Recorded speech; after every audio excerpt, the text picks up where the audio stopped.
சிந்து பைரவி கதையில் இன்னைக்கு என்ன நடந்ததுன்னு பார்க்கலாம். ஸ்னேகா அன்னபூர்ணி அம்மாவை பார்த்து, என்ன அன்னபூர்ணி அம்மா, சிவா சிந்து கல்யாணம் உண்மை இல்லைன்னு தெரிஞ்சதுன்னா அதை ரத்து பண்ணிடுறேன்னு சொன்னீங்களே, இப்போ தான் மகா அத்தை நிரூபிச்சிட்டாங்கல்ல, அந்த கல்யாணம் செல்லுபடி ஆகாதுன்னு சொல்லுங்க அப்படின்னு ஸ்னேகா சொல்கிறாங்க அன்னபூர்ணி அம்மாகிட்ட. சிந்துவை பார்த்து அவங்க அப்பா சத்யராஜ் அழுகுறாரு. என்னம்மா நீ இப்படி பண்ணிட்ட, ஆம்பளை பிள்ளை இல்லைன்னு சொல்லிட்டு உன்னை செல்லமாக நான் வளர்த்தனே, இத்தனை பேர் முன்னாடி என்னை நீ தலை குனிஞ்சு நிற்க வச்சிட்டியே அப்படின்னு சொல்லிட்டு அவர் அழுகுறாரு.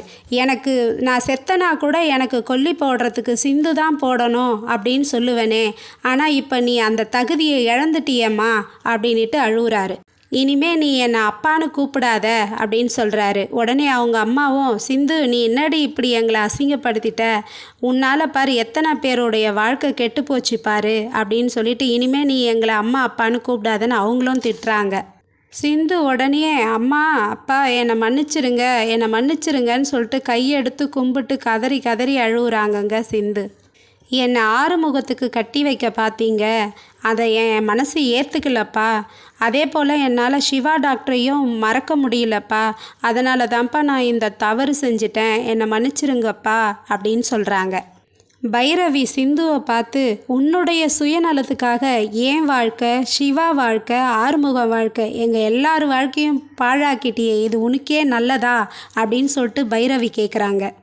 உனக்கு ஆறுமுகத்தை கல்யாணம் பண்ணிக்க பிடிக்கலன்னா நீ அப்பா கிட்ட சொல்ல வேண்டியது தானே, அப்பா இந்த கல்யாணத்தை நிறுத்தியிருப்பாருல்ல, என்னுடைய கனவுகளையும் சுக்கு நூறாக ஆக்கிட்டியே, ஏண்டி இப்படி ஒரு துரோகத்தை எனக்கு பண்ணன்னு பைரவியும் அழுகுறாங்க. சத்யராஜ் உடனே அன்னபூர்ணி அம்மாவை பார்த்து, அன்னபூர்ணி அம்மா, இவ இனிமே எங்கள் பிள்ளையே கிடையாது, இவளை நாங்கள் இப்போவே தலைமுழுகிறோம், நீங்கள் என்ன தண்டனை கொடுத்தாலும் அதை நாங்கள் ஏற்றுக்கிறோம்மா அப்படின்னு சொல்லிட்டு சத்யராஜ் சொல்கிறாரு. இன்னொரு புறம் மகா அன்னபூர்ணியை பார்த்து, அக்கா நீங்கள் எனக்கு கொடுத்த வாக்கை காப்பாற்றுறேன்னு சொன்னீங்க, நீங்கள் காப்பாற்றுங்கக்கா, சிவா கூட இவளை வெட்டி விடுங்கக்கா, இவளை வீட்டை விட்டு தருத்துங்க, இவள் கழுத்தில் இருக்கிற தாலியை பிடுங்கிட்டு முதல்ல சிவா கிட்ட இருந்து இவளை பிரித்து விடுங்க அப்படின்னு சொல்லிட்டு மகாவும் ஒரு புறம் சொல்கிறாங்க.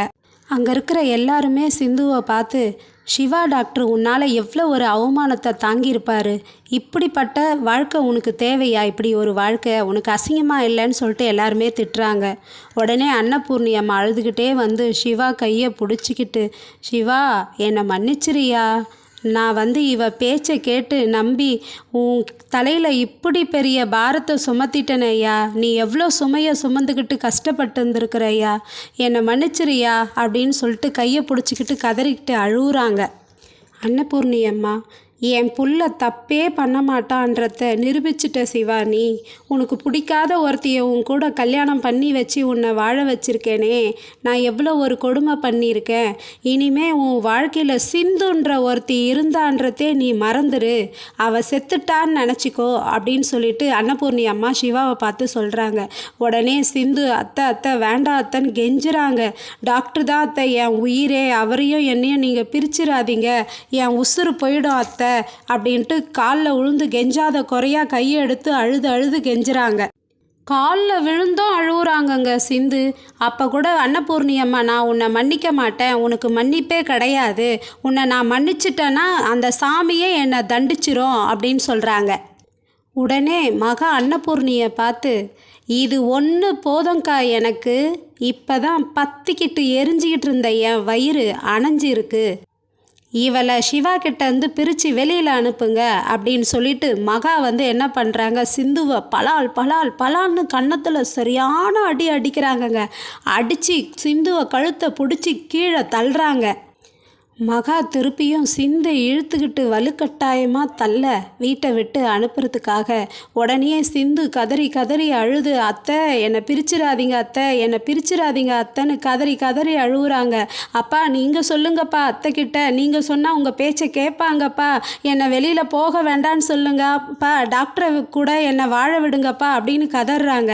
அவங்க அப்பா நீ என் பிள்ளையே இல்லை, நீ அந்த தகுதியை இழந்துட்ட சிந்து, நீ முதல்ல நீ போ அப்படின்னு அவரும் சொல்ல சிந்து கதறி கதறி அழறத பார்த்து அவங்க அம்மாவும் அழுகுறாங்க. அவங்க அம்மாவும் நீ இப்படிப்பட்ட பாவத்தை பண்ணிட்டியே, நீ எங்கள் பிள்ளையே இல்லைன்னு அவங்க அம்மாவும் அவளை வெறுக்க சிந்து அழுதுகிட்டே அப்படியே நிற்கிறாங்க.